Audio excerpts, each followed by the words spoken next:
Obrigado, Senhor Deus, que foi por conta da sua iniciativa em nos salvar, que nós estamos aqui nessa noite, reunidos como igreja do Senhor, para celebrar, Senhor Deus, o Teu nome, o único nome digno de todo louvor e de toda adoração. E é no nome de Jesus é que nós oramos. Amém. Você pode se assentar.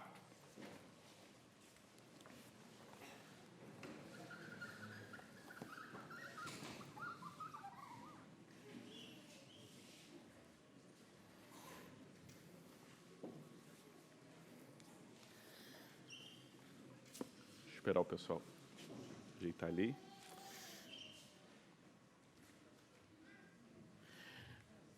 Boa noite a todos, muito bom estar aqui com cada um de vocês, nesse domingo de Páscoa, domingo da ressurreição, dia em que nós celebramos a vitória de Cristo sobre a morte. A vitória mais importante de todas, aquela que proporcionou a nós uma reconexão com o nosso Criador. E a gente queria dar boas-vindas a todos. Se você está aqui nos visitando, se é a primeira vez que você está na Igreja do Redentor, a gente gostaria de demonstrar a nossa gratidão, te dando um presente. Então, no final do culto, eu te peço para você passar ali no balcão de conexão, se você está aqui pela primeira vez. Ou se não é a sua primeira vez, mas quando você veio pela primeira vez, você não retirou o seu presente, não vá embora sem pegar esse presente. É uma forma da gente te agradecer, né? Demonstrar nossa gratidão pelo privilégio de ter você cultuando a Deus conosco. E hoje é domingo de Páscoa, o domingo da ressurreição. A Páscoa ela é a celebração, a festividade mais importante para nós cristãos. Sim, a Páscoa ela é a data mais importante para nós. É a celebração que foi instituída pelo próprio Deus em celebração à sua obra redentora. Na nossa cultura, talvez o Natal ele tenha roubado um pouco esse papel de destaque. Talvez por conta das festas de fim de ano, né, ser muito próximo ali à virada do ano. Talvez por conta da troca de presentes, do 13º que muitos recebem. Mas o fato é que essa celebração, esse fim de semana, é o fim de semana onde nós comemoramos e celebramos a festividade mais importante para nós cristãos. O próprio Senhor Jesus Cristo falou que nós deveríamos lembrar da sua morte. Na última sexta-feira, quem esteve aqui pôde contemplar, presenciar um musical.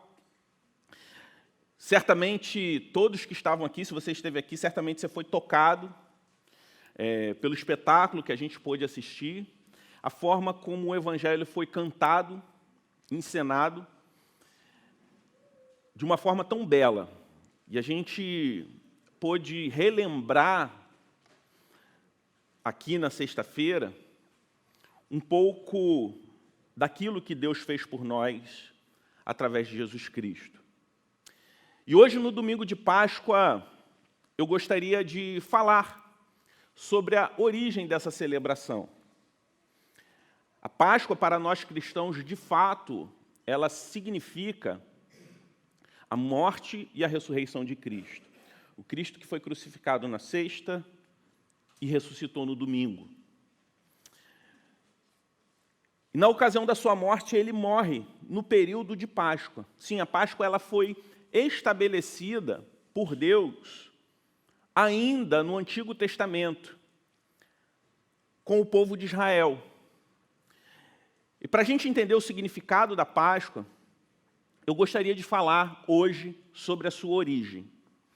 Tudo aquilo que aqueles que estiveram aqui na sexta, que viram aqui nas músicas, no vídeo, na dramatização, teve uma origem anos antes, com o povo de Israel.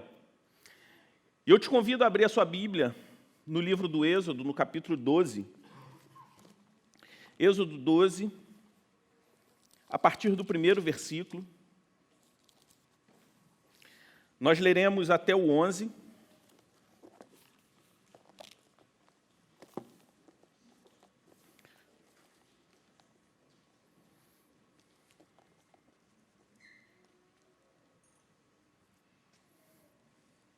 Vamos nos colocar de pé em reverência à palavra de Deus?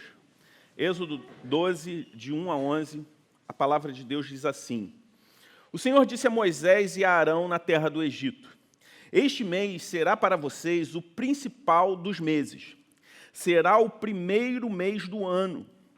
Falem a toda a congregação de Israel, dizendo: No dia 10 deste mês, cada um tomará para si um cordeiro, segundo a casa dos pais, um cordeiro para cada família.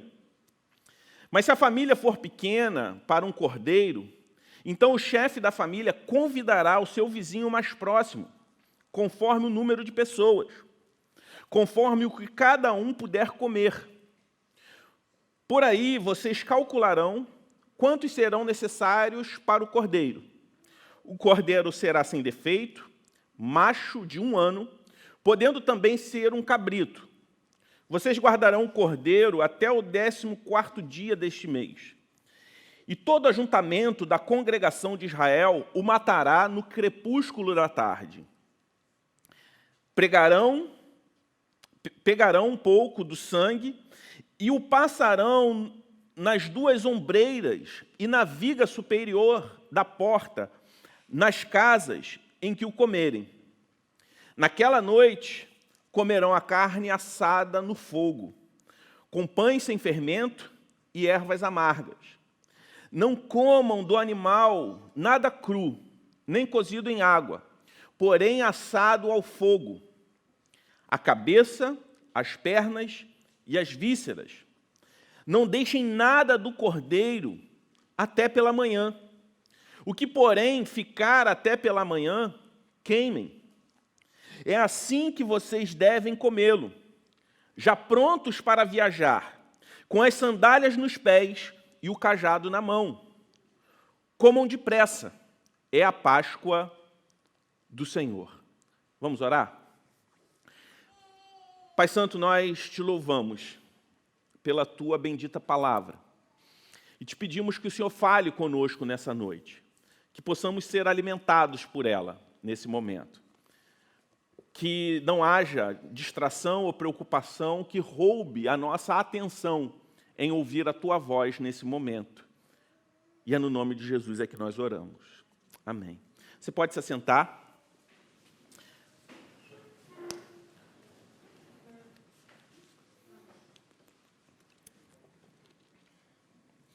O trecho que nós lemos, lá no livro de Êxodo, ele fala sobre a instituição da Páscoa, a instituição da Páscoa judaica. E qual era o mundo por trás desse texto, deste evento narrado nos 11 primeiros versículos do capítulo 12 do Êxodo? O povo de Israel ele estava sendo escravizado por 4 séculos pelos egípcios. E Deus, naquele momento, ele está agindo para libertar o povo da escravidão do Egito. E a forma como Deus soberanamente decidiu agir foi através de 10 pragas sobre o povo egípcio, a fim de trazer libertação ao seu povo. E as instruções que Deus dá aos pastores da congregação de Israel para comunicar, para transmitir ao povo, é a respeito da véspera, da 10ª e última praga. As 10 pragas foram um instrumento de Deus para libertar o povo de Israel da opressão egípcia. E é interessante porque Deus aqui ele está falando sobre um tema que o povo desconhecia completamente. Foram aproximadamente 430 anos naquele regime de escravidão. Liberdade para aquele povo era uma palavra que eles conheciam somente na teoria. Deus estava falando para filhos, netos de escravos. Eram pessoas que nasceram naquela condição, que seus pais nasceram naquela condição, seus avós, falar em liberdade para um povo que não sabia na prática o que isso significava. Liberdade para eles era apenas um conceito. E Deus, ele estabelece esse plano. E antes da 10ª e última praga, que era a praga do anjo da morte, que mataria todos os primogênitos, Deus dá essas instruções ao seu povo, porque aquele momento seria o momento da libertação. A palavra Páscoa, ela vem da palavra hebraica, Pessá, que significa passar pelo alto ou passar por cima, ou simplesmente passagem. Por quê? Porque, se você observar no texto que a gente leu, Deus ele orienta o povo a passar o sangue do cordeiro que seria morto para servir de alimento na celebração da Páscoa, nos umbrais da porta, de cada casa daqueles que serviam a Deus, na casa de cada um daqueles que pertencia ao povo de Deus. Dessa maneira, o anjo da morte passaria por cima dessa casa e não entraria, não chegaria na casa daqueles que faziam parte do povo da aliança.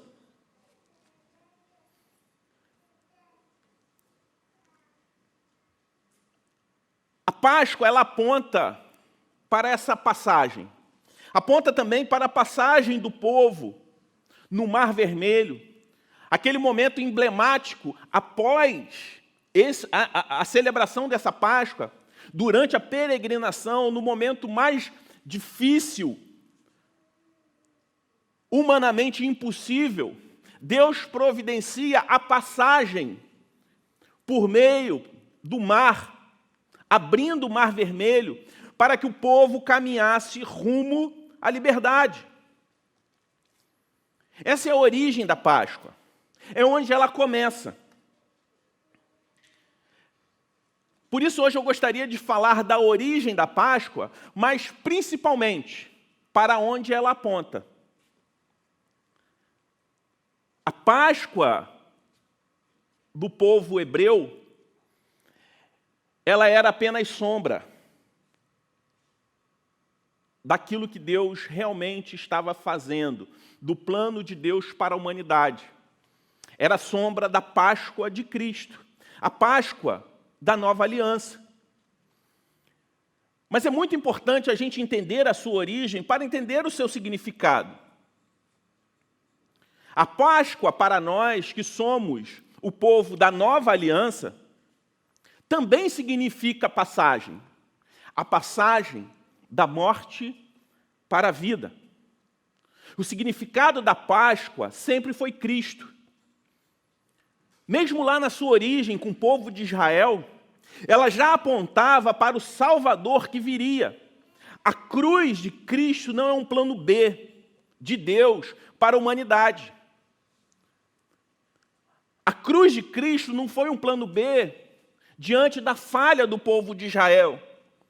O povo de Israel foi o povo que Deus estabeleceu para trazer ao mundo o Salvador e estabelecer com gente de todo povo, língua, tribo e nação a nova aliança. A cruz sempre fez parte do plano de Deus. Certa vez alguém disse, antes de dizer haja luz, Deus já disse haja cruz. E a Páscoa nos revela isso, porque tudo que está descrito aqui na instituição da Páscoa judaica aponta para Cristo e para a cruz.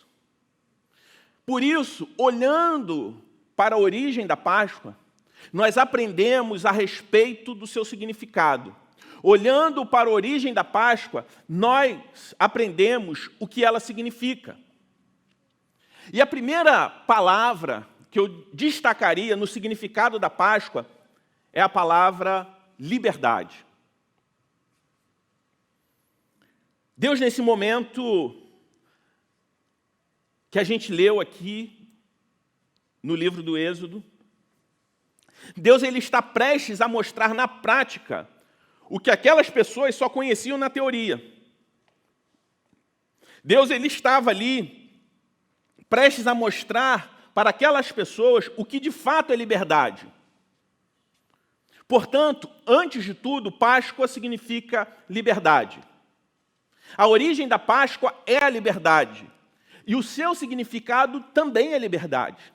A origem da Páscoa foi a libertação do povo de Israel da escravidão do Egito.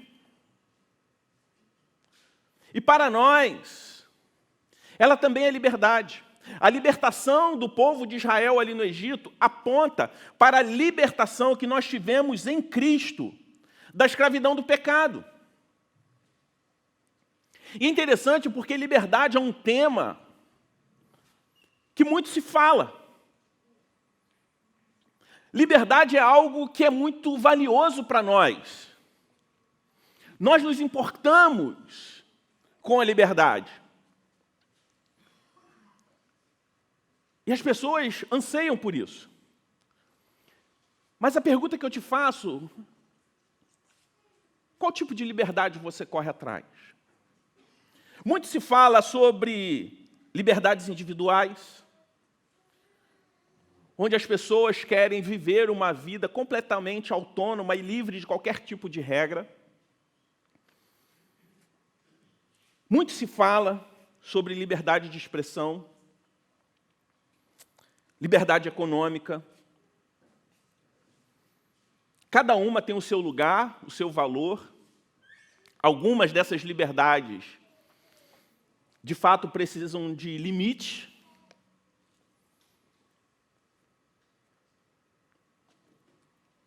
Porque uma liberdade sem limite é desordem, é anarquia, é falta de controle. Sobretudo hoje em dia, quando muito se fala sobre uma liberdade individual completamente irresponsável, onde a minha liberdade individual afeta outro. Porque, óbvio, todos nós temos o direito de viver, devemos ser livres para viver. O fato de eu ter o direito de viver tira a sua liberdade de me matar. Então, essa liberdade absoluta, ela é utópica.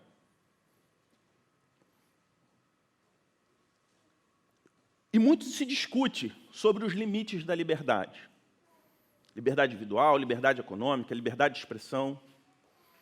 Só que quando a gente olha para o Evangelho, sobretudo nesse momento de Páscoa, o que a gente vê é que nenhuma dessas liberdades são capazes de redimir o homem. Ainda que você tenha todas elas. Se você não for liberto por Cristo da escravidão do pecado, essas liberdades, elas não passam de escravidão. A sua liberdade de expressão, ela pode se tornar pecaminosa. Você vai proferir palavras que desagradam a Deus. A sua liberdade individual vai ser a ocasião para você agir de uma forma que desagrada ao Senhor.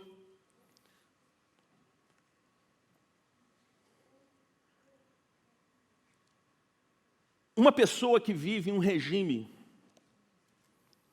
totalitário, tolhido de todas as suas liberdades, mas que se rendeu a Cristo, é mais livre do que um cidadão da nação mais livre do mundo, porém, sendo um cético. Um cético vivendo na nação mais livre do mundo é escravo, enquanto um cristão perseguido, tolhido de todas as suas liberdades, no cárcere, é muito mais livre do que esse cético na nação mais livre do mundo. É sobre essa liberdade que a Páscoa aponta. O sábio Salomão, em Eclesiastes, ele vai falar que todas as coisas debaixo do sol são vaidade, são vapor, são inutilidade. Portanto, esse anseio por todas essas liberdades debaixo do céu são vapor, são inutilidades, mediante a liberdade que realmente importa. Porque a grande escravidão, a grande prisão que assola ricos, pobres, pessoas de qualquer nação, povo de toda raça, é a escravidão do pecado. Então a Páscoa, ela aponta para a liberdade, a verdadeira liberdade que nós precisamos nos importar. Não que essas outras liberdades não tenham o seu poder e não sejam importantes para nós. Mas às vezes nós limitamos ou resumimos o nosso anseio por liberdade por coisas transitórias, em questões transitórias, que um dia vão passar. E que quando eu sou escravo do pecado, a minha liberdade individual, a minha liberdade econômica, a minha liberdade de expressão vai se tornar uma escravidão na minha vida. Por isso, eu te pergunto, por qual liberdade você realmente se importa? Qual a liberdade mais importante para você? Esse é o primeiro significado que a Páscoa nos traz. E a liberdade em Cristo, ela traz para nós uma outra característica, um outro significado também da Páscoa, que é a alegria. Deus institui a Páscoa com uma festa. Deus, ele institui a Páscoa lá na sua origem, com essa celebração, com a morte de um cordeiro, uma alimentação familiar, aberta a vizinhos. Deus convoca o povo a celebrar antes de caminhar pelo deserto, antes de enfrentar dificuldades. Tudo isso estava por vir para o povo, Deus sabia. Mas Deus, ele decide que antes da luta deveria haver alegria.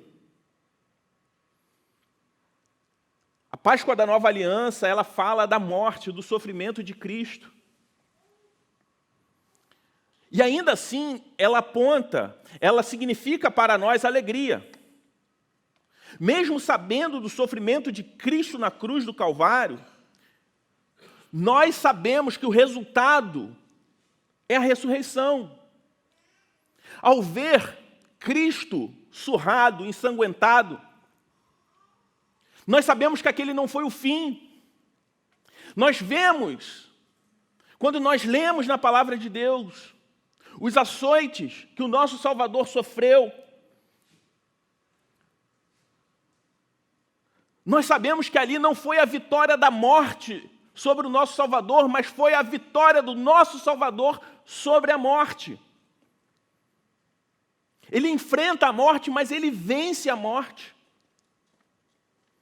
Foi interessante que, alguns anos atrás, lançaram um filme que, assim, lotou as salas de cinema. Na época ainda existia DVD, todo mundo alugando DVD, que foi A Paixão de Cristo. E eu lembro que era casa cheia nos cinemas, todo mundo querendo assistir.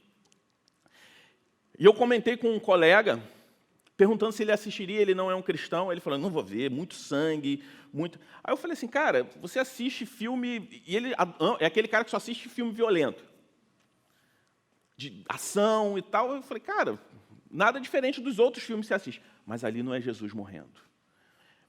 Aí eu lembro que eu fui com alguns colegas de trabalho, na época eu não morava aqui na cidade do Rio de Janeiro, mas eu estava trabalhando em um projeto aqui, e eu fui com alguns dos colegas que trabalhavam comigo no cinema aqui no Rio de Janeiro para assistir. E algumas pessoas ficaram revoltadas e falaram, esse filme nem deveria passar, porque isso daí pode aumentar até o antissemitismo, porque lá passa o povo de Israel pedindo a condenação de Jesus e tal, eu estou revoltada, como pôde? Eu saí com o coração contrito e alegre. Porque eu sabia que ali não foi um acidente, não foi um ato simplesmente de injustiça. Jesus ali, ele não foi capturado e derrotado, ele livremente se entregou por nós.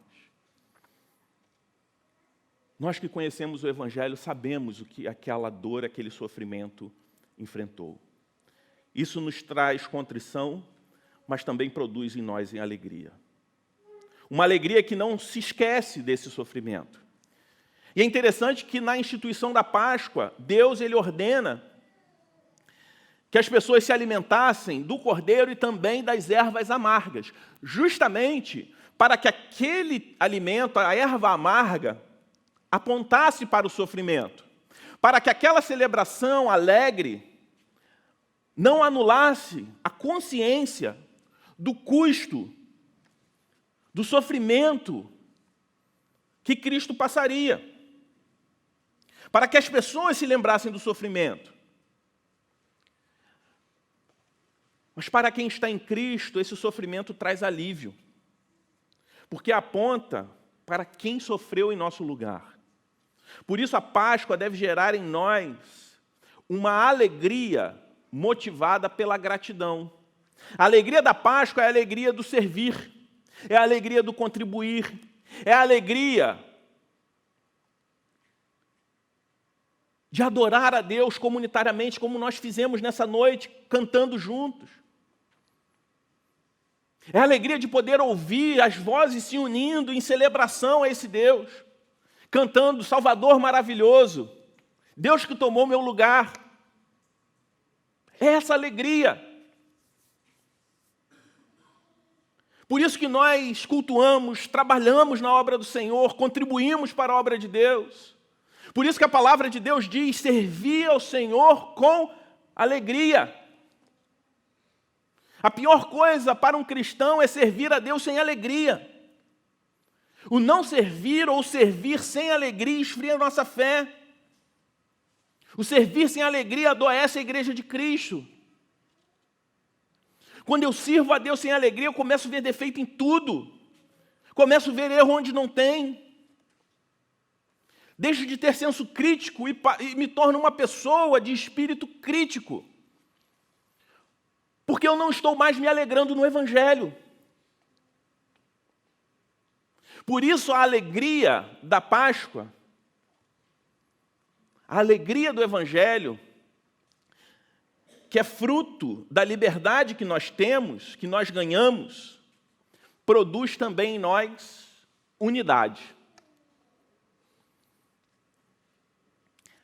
Na instituição da Páscoa, Deus ele ordena que a celebração deveria ser coletiva, uma refeição comunitária, que as pessoas deveriam estar na mesa. E estar à mesa, repartindo o alimento, significa comunhão. A própria palavra companheiro tem como origem com pão, dividir o pão.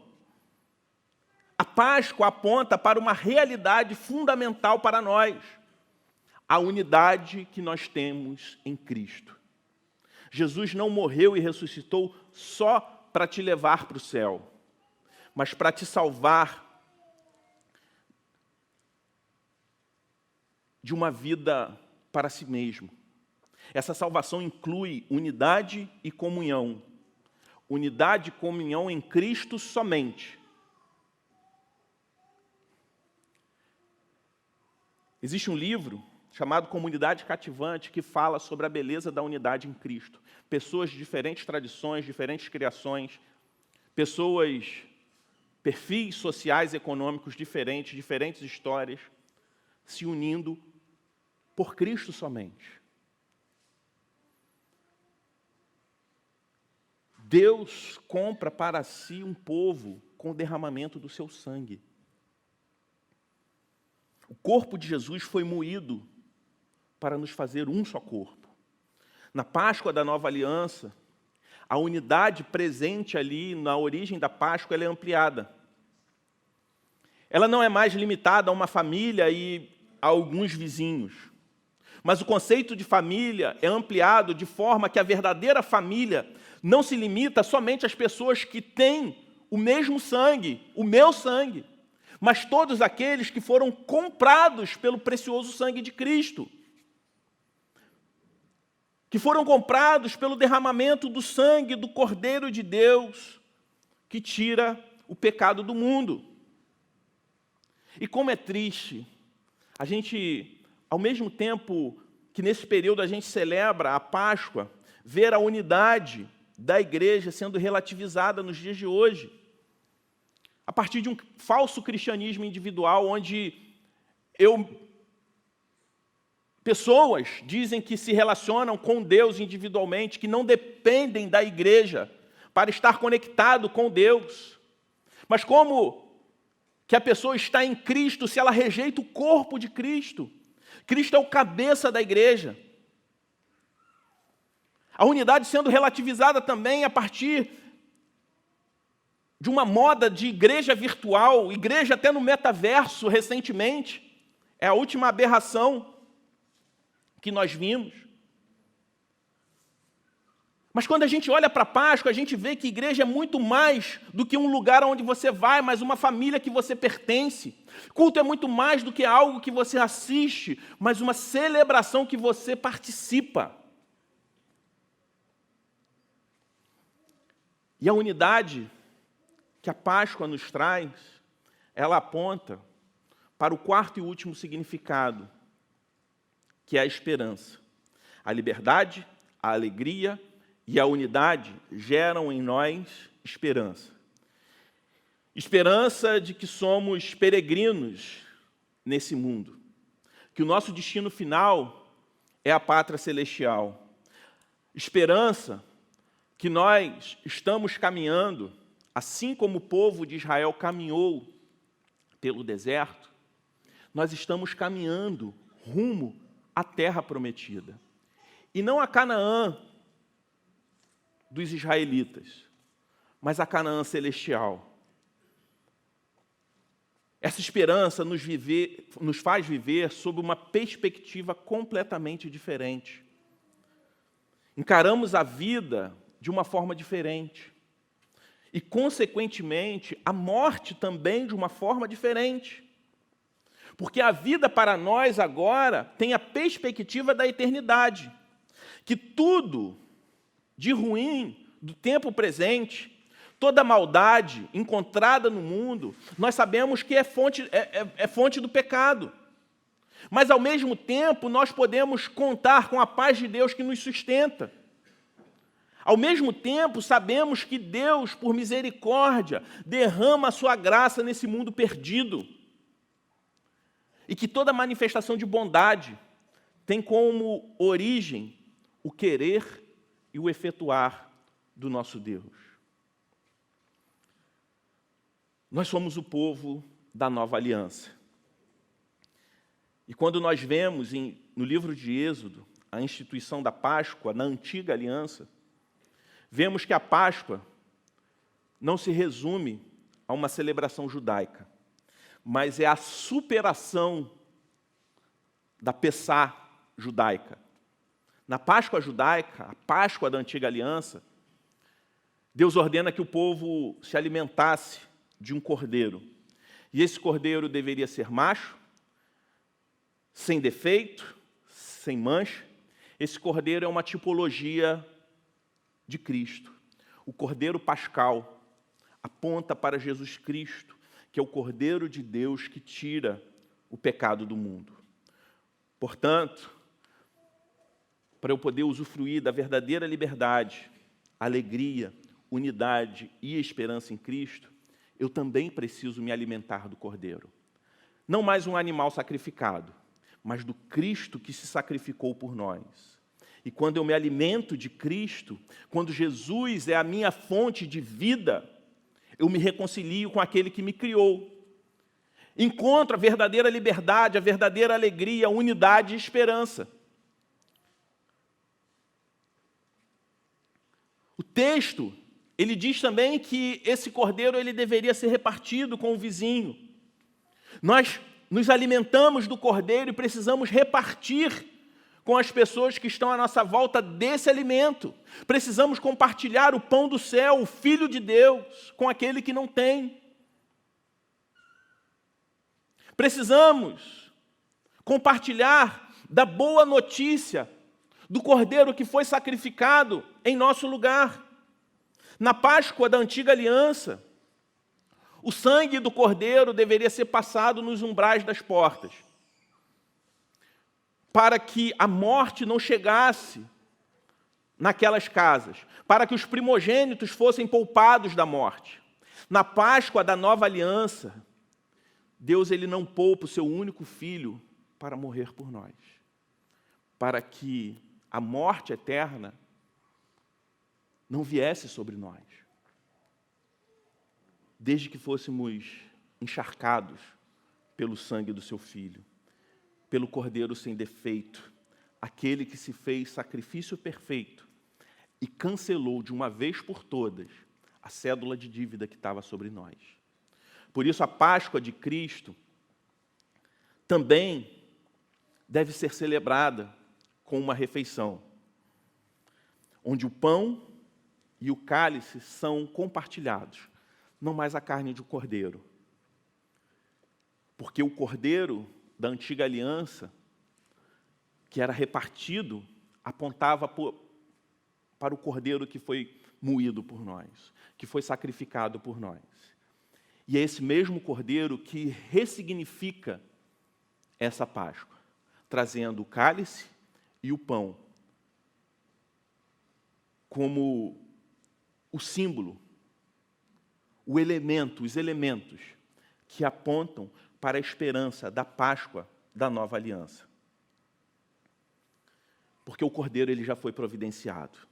Sim, Cristo é o Cordeiro de Deus que tira o pecado do mundo. O Cordeiro sem defeitos, o Cordeiro sem manchas, que foi sacrificado e aceito por Deus, anulando a dívida que estava sobre nós. Por isso, hoje, nós não precisamos mais sacrificar um animal. Hoje, nós não precisamos mais de um ritual que aponte para uma esperança que ainda há de vir. Hoje, nós partilhamos o pão e o cálice, se lembrando daquele que veio, do Cordeiro Pascual, que foi morto em nosso lugar. Mas isso enche o nosso coração de alegria, porque nós sabemos que a morte não foi o fim. Cristo ressuscitou. Por isso que nós não mais guardamos o sábado, mas cultuamos no domingo. Porque na nova aliança, nós celebramos a ressurreição. Não mais o luto do sábado. Cristo foi morto na sexta.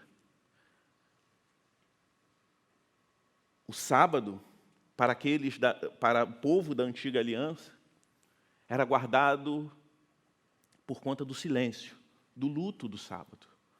Nós cultuamos no domingo, porque nós celebramos o Cristo que está vivo e está no meio de nós.